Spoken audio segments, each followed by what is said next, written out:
Last sir lecture इस में activity last lecture में वी स्टडीड अबाउट एक्टिविटी 2.3 जिसमें हमने कुछ क्वेश्चंस के बारे में पढ़ा था इसके.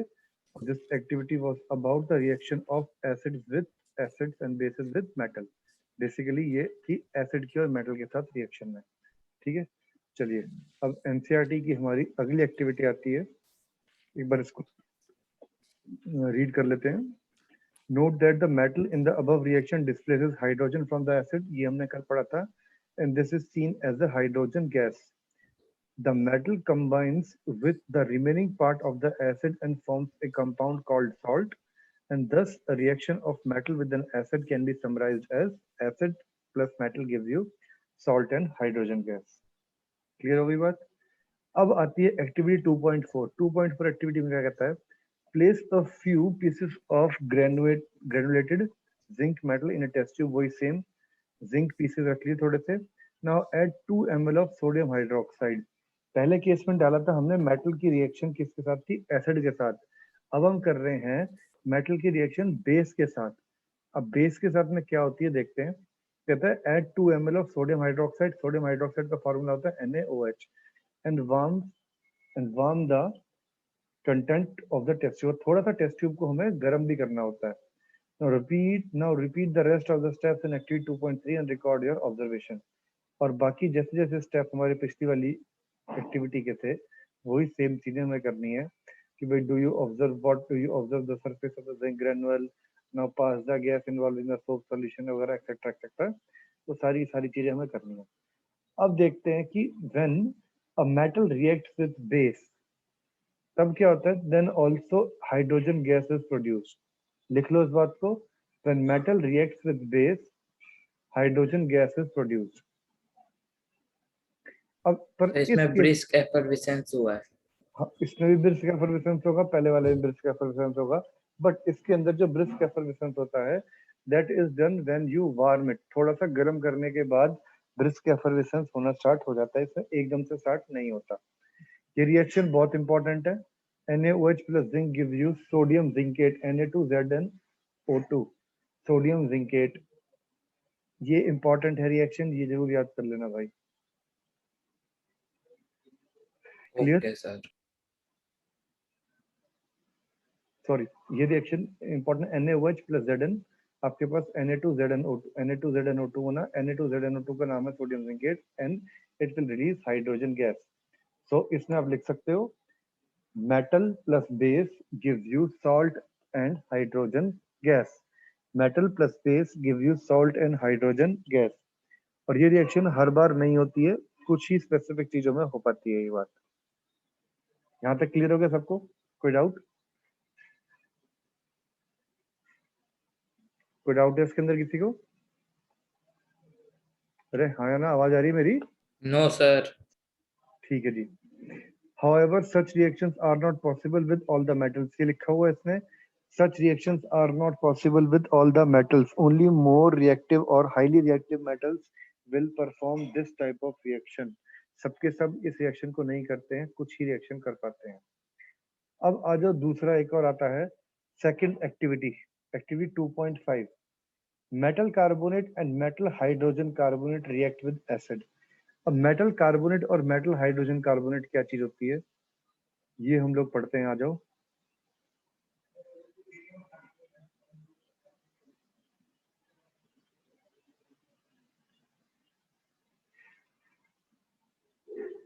एक सेकंड. हाँ जी,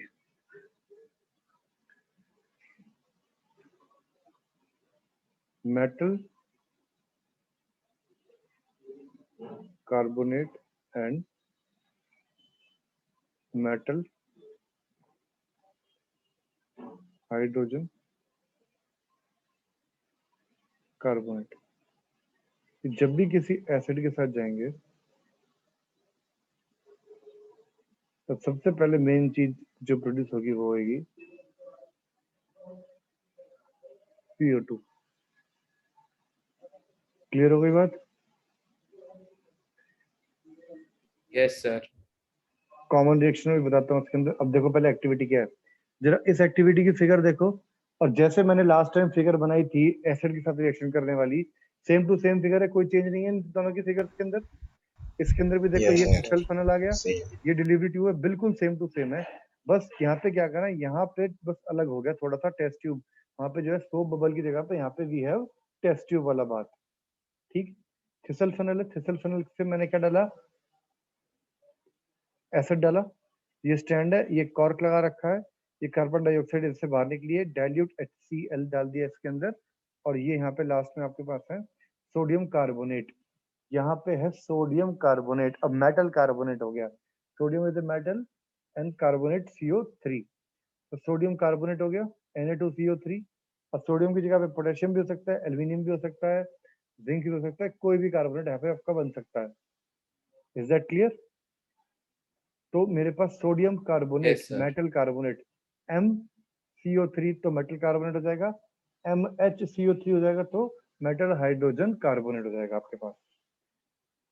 अब यहाँ पे सीधी सी बात है, ये देखो थिसल फनल है, इसको डिप करा हुआ है HCl के अंदर।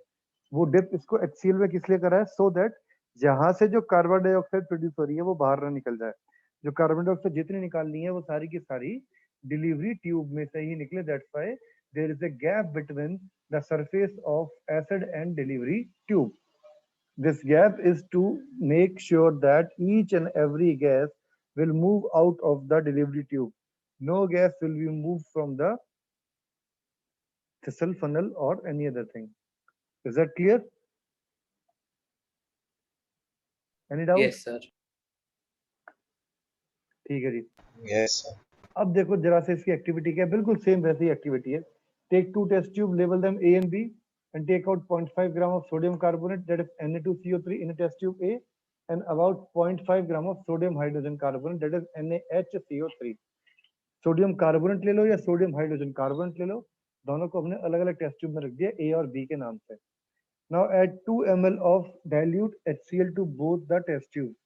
अब फटाफट 2 ml हमने जो है HCl को उसके अंदर डाल दिया दोनों टेस्ट ट्यूब के अंदर। Now about 2 ml of diluted HCl to both the test tube, और उसी में 2 ml टेस्ट ट्यूब डाल दिया हमने, कौन सा, डाइल्यूटेड टेस्ट ट्यूब HCl को डाइल्यूट करके ही हमने जो है उन टेस्ट ट्यूब में डाल दिया। What do you observe, pass the gas produce in which cause through the pass the gas produce in each hydroxide in each through lime water calcium hydroxide solution as shown in and records your observation। अब देखो last step में क्या करना है आप लोगों को, आपने 2 ml HCl डाला, उसके बाद क्या ऑब्जर्वेशन होगी वो आपको ऑब्जर्व करनी है, ठीक है। और pass the gas produce in each case through the lime water. अब जैसे ही ये गैस बनेगी, इस गैस को लाइम वाटर से पास करना है। लाइम वाटर का मतलब होता है कैल्शियम हाइड्रोक्साइड का सॉल्यूशन। Is that clear? ये दोबारा बताऊं? Yes, sir.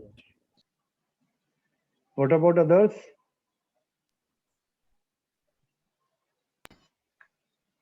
Please Yes, response sir. In class. Devam, Lakshya, Kaushal, Yes, sir. Yes, sir. Prateek, clear हो गया बेटा? Yes, sir. सानवी, देवम। अब देखिए एक बात याद Yes, sir. रखो, जब भी कहीं पे कार्बोनेट होगा और वो किसी से भी रिएक्ट करता हो, वो कार्बन डाइऑक्साइड को बाहर जरूर निकालेगा, ये बात याद रख लेना। मेटल कार्बोनेट और metal hydrogen carbonate generally will liberate carbon dioxide. It will liberate only carbon dioxide. Clear हो गई बात ये वाली? Metal carbonate and metal hydrogen carbonate will liberate only carbon dioxide gas. Starting में से हम ब्रिस्क एफर्वेसेंस बोलेंगे, पर धीरे धीरे हमें जो है उसके बारे में पता लग जाएगा जब हम क्या करेंगे, इसको कैल्शियम हाइड्रोक्साइड के सॉल्यूशन से पास करेंगे। जब भी कभी हम कार्बन डाइऑक्साइड को कैल्शियम हाइड्रोक्साइड के सॉल्यूशन से पास करते हैं, तो कैल्शियम हाइड्रोक्साइड का सॉल्यूशन कलरलेस से एकदम मिल्की कन्वर्ट हो जाता है। Is that clear? Yes, sir. अब देखो सबसे पहले रिएक्शंस हमें कौन कौन सी याद करनी है। टेस्ट ट्यूब ए में था मेरे पास मेटल कार्बोनेट। मेटल कार्बोनेट का मतलब है Na2CO3 solid plus twice HCl aqueous, ये दोनों आपस में रिएक्ट करेंगे, Na और HCl गया H और CO3, तो twice HCl gives you twice NaCl plus water plus CO2, ये तीन चीजें बन गई आपके पास। ये बात समझ में आ गया आपको? क्लियर? डबल डिस्प्लेसमेंट रिएक्शन हुई, सोडियम चला गया क्लोरीन के साथ, H2CO3 बनना चाहिए था, H2CO3 टूट के H2O और CO2 में कन्वर्ट हो गया। ये बात सबको क्लियर है या नहीं है? ये वाली बात, टेस्ट ट्यूब ए की reaction, is it clear to all of you? Yes, sir. दोबारा बताऊं क्या एक बार? हाँ सर, बता दो एक बार। देखो, सोडियम कार्बोनेट है Na2CO3, सोडियम कार्बोनेट का मतलब होता है मेटल कार्बोनेट, मेटल कार्बोनेट जैसी एसिड के साथ में रिएक्शन करेगा, डबल डिस्प्लेसमेंट रिएक्शन होनी स्टार्ट होगी। कायदे से देखा जाए तो NaCl और H2CO3 ये बचना चाहिए था।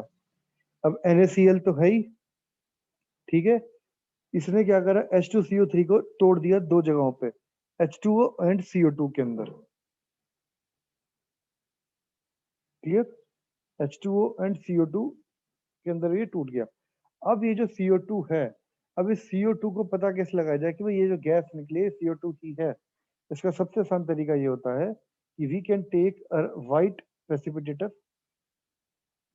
सॉरी, हम जो है क्या करते हैं, इस जो CO2 को पास करिए, इस CO2 को लाइम वाटर क्या होता है, कैल्शियम हाइड्रोक्साइड का डाइल्यूट सॉल्यूशन होता है, उसके अंदर से पास करवा देते हैं।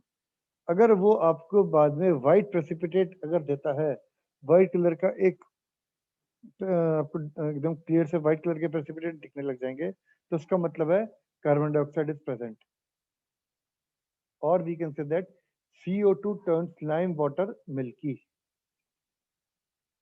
Is that clear? Yes sir. कोई डाउट किसी को? No sir.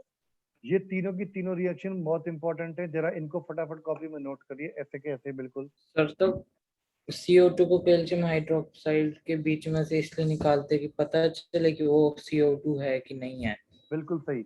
अब क्वेश्चन आता है, हाउ यू कैन डिटेक्ट और अगर CO2 white gas precipitate chemically? देगी अगर तो white वाइट precipitate- प्रेसिपिटेट देगी तो मतलब वो CO2 था, ठीक है, समझ में आ गई बात? अब other than CO2, sulphur dioxide is also a gas which can convert lime water into milky. ये बात याद रखना, ये एनसीईआरटी में नहीं है, तुम्हारी नॉलेज के लिए बता दिया मैंने कि CO2 के अलावा SO2 एक ऐसी गैस है जो कि लाइम वाटर को मिल्की में कन्वर्ट कर सकती है।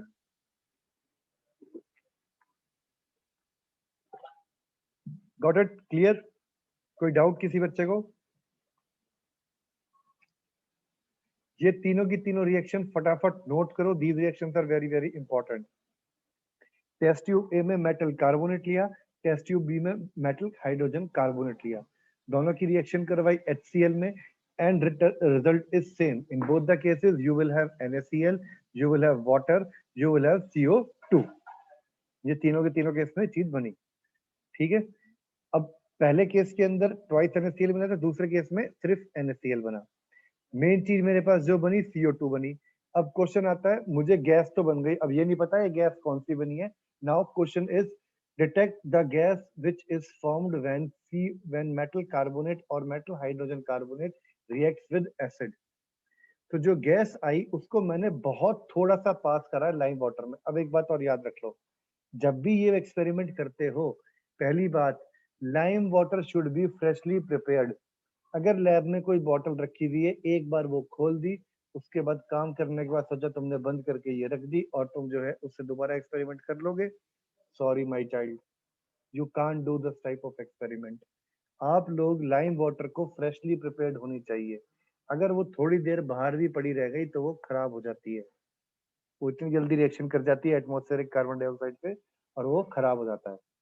तो लाइम वाटर को बहुत थोड़ा सा पास करना है CO2 से और उसी में वो एकदम मिल्की हो जाएगी। Is that clear? और वो जो व्हाइट प्रेसिपिटेट बनता है, वो जो मिल्की बनती है, वो बनता है कैल्शियम कार्बोनेट का। तो कैल्शियम हाइड्रोक्साइड यानी CaOH whole twice reacts with CO2 and forms calcium carbonate, which is supposed to be a white precipitate along with water. And this will be done only when you pass carbon dioxide for a few seconds. Mark my words, इसको अच्छे से याद कर लीजिए। Carbon dioxide को बहुत ही थोड़े time के लिए जो है उस लाइम वाटर में से पास करना है। अगर उसको एक्सेस में आपने पास कर दिया तो क्या होगा कि उसके अंदर से CO2 की जगह पे ये जो हमने लिया था CaCO3 कैल्शियम कार्बोनेट, ये बन जाएगा। अब कैल्शियम कार्बोनेट में पानी है और CO2 पास करोगे तो आपके पास कैल्शियम हाइड्रोजन कार्बोनेट, ये आपके पास एक कंपाउंड बन गया, calcium hydrogen carbonate CaHCO3 whole twice aqueous, ये आपके पास कंपाउंड बन जाएगा। ये कब बनेगा? When excess amount of CO2 is pass through lime water. Lime water यानी CaOH होल ट्वाइस प्लस, ये देख सकते हैं आप, दोबारा देख लीजिए, लाइम वाटर का मतलब है क्या?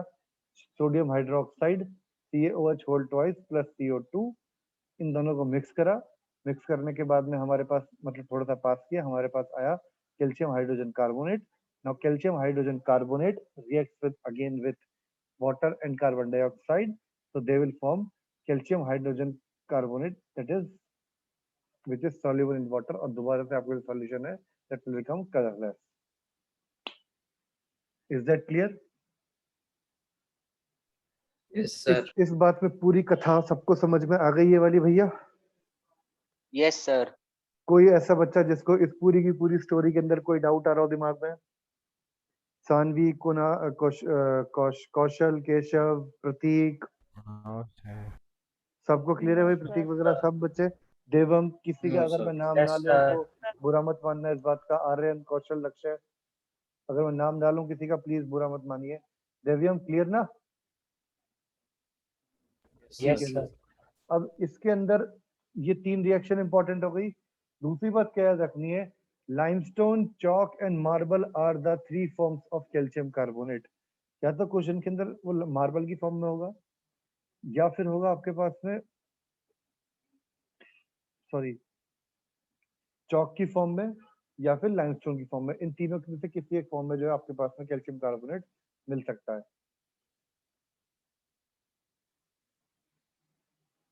Clear? Yes sir. Metal carbonate, अब जनरल इक्वेशन क्या बनी?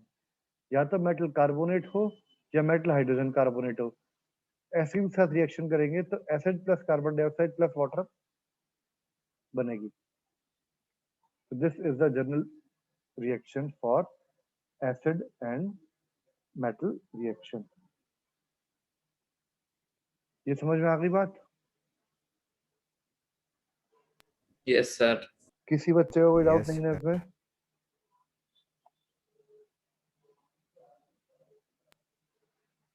अब आता है दूसरा, how do acid and bases react with each other. अब ये आपस में क्या करेंगे? अब एसिड की प्रॉपर्टी है और बेसिक की प्रॉपर्टी आपस में जैसे ये क्लैश करते हैं, आपस में टकराते हैं, तो ये आपस में इनकी हम रिएक्शन करते हैं, तब जो रिएक्शन का जो प्रोडक्ट बनता है उसे बोलते हैं वाटर। ठीक है? और उसके साथ साथ बनेगा हमारे पास सॉल्ट।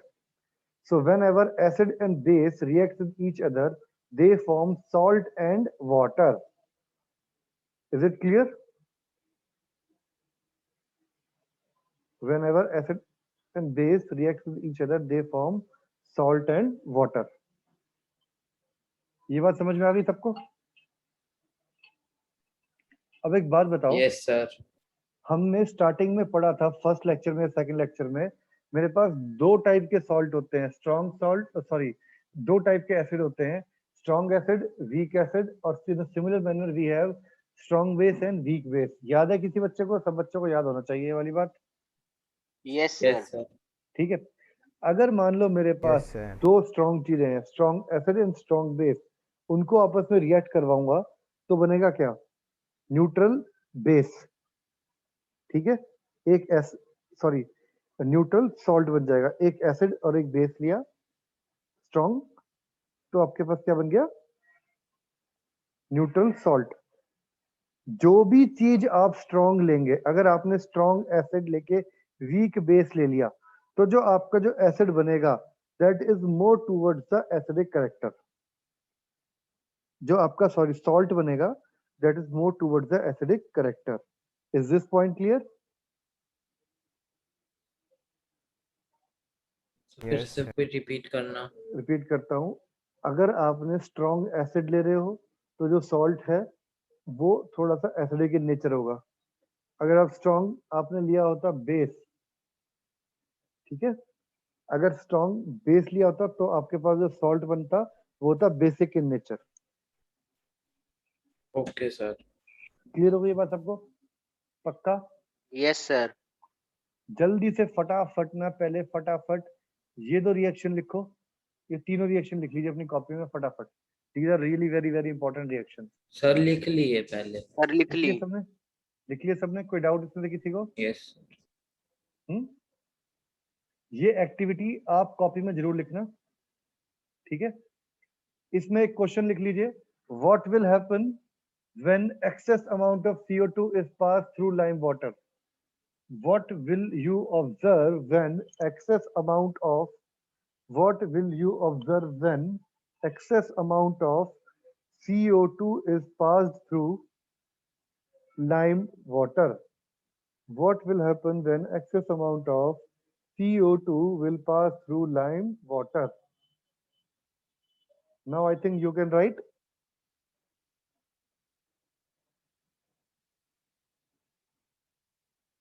आंसर लिख लेंगे आप लोग अपने आप. Calcium hydrogen carbonate will form. हाँ,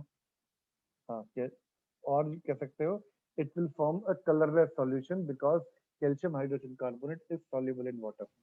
ऑब्जर्वेशन में ये लिख देंगे. वो जो मिल्कीनेस कलर थी वो डिसअपीयर हो जाएगी and it will become colorless.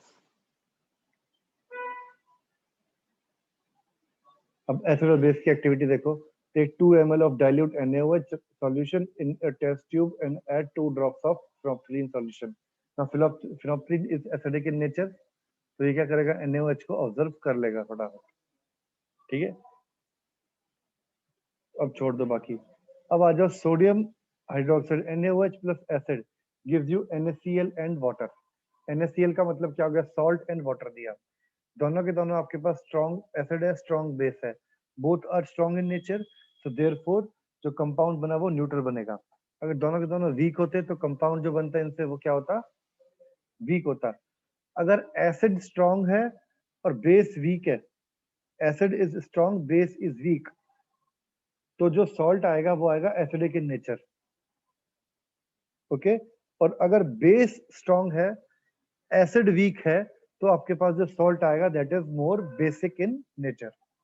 So that's why sometimes the food is little bit more towards the acidic in salt is little bit more towards the acidic nature and towards the basic nature because of the strong one thing, whether it is an acid or a base. Is that clear? कोई doubt? No, sir.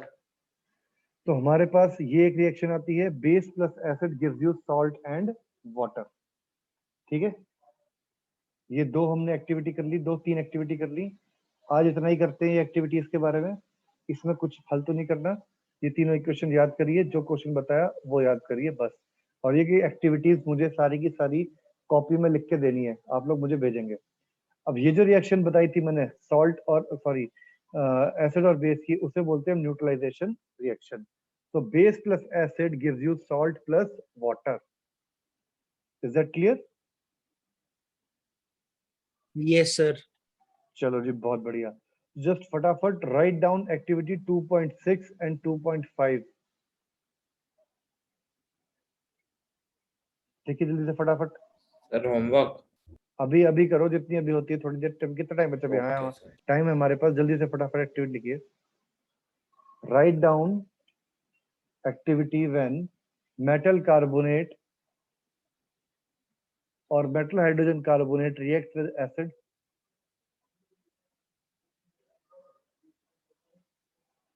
and how do acid and base react with each other? And how do acid and base react with each other? क्या बेटा? Diagram के साथ करनी है ना sir? हाँ जी बिल्कुल.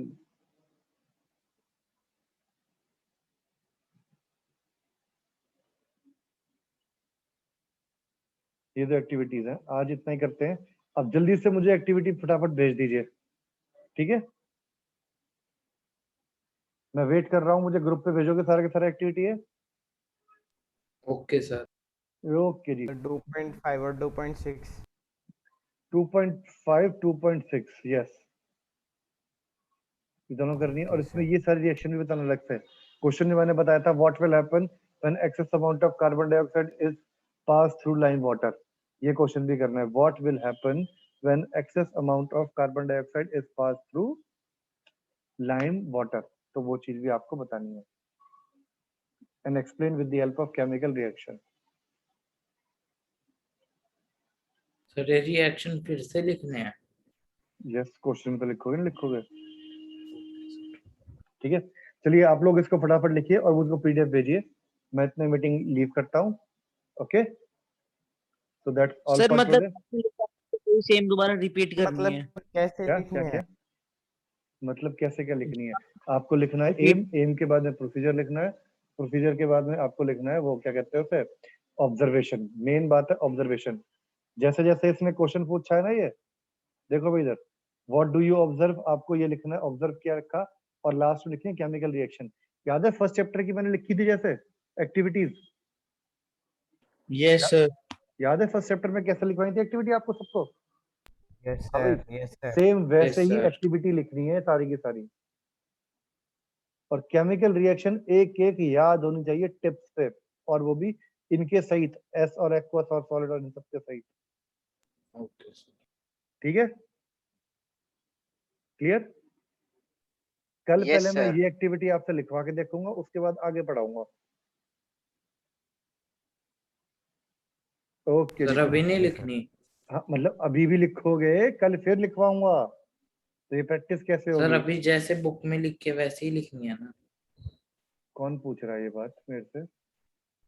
बेटा यश, यश। अभी मैंने या क्या एम बोला है? वाला लिखना है? जैसे एम वगैरह लिखा है वैसे ही तो लिखोगे ओके एक्टिविटी, सर। ठीक ओके है? सर। और उसमें लास्ट में आप लिखोगे केमिकल रिएक्शंस कौन कौन सी इन्वॉल्व होती हैं, तो आप इस तरीके से लिखोगे, ऑब्जर्वेशन लिखोगे आप इसके अंदर पूरी की पूरी, ठीक है? Okay clear? सर। चलो जी, चलो फिर, ओके बेटा, टेक केयर। कोई डाउट है किसी को तो पूछ सकता है आपने से।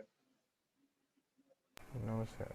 चलिए फिर करो फटाफट इसको। ओके बेटा, take care, bye bye. Bye sir. Bye बेटा, बाय बाय बाय।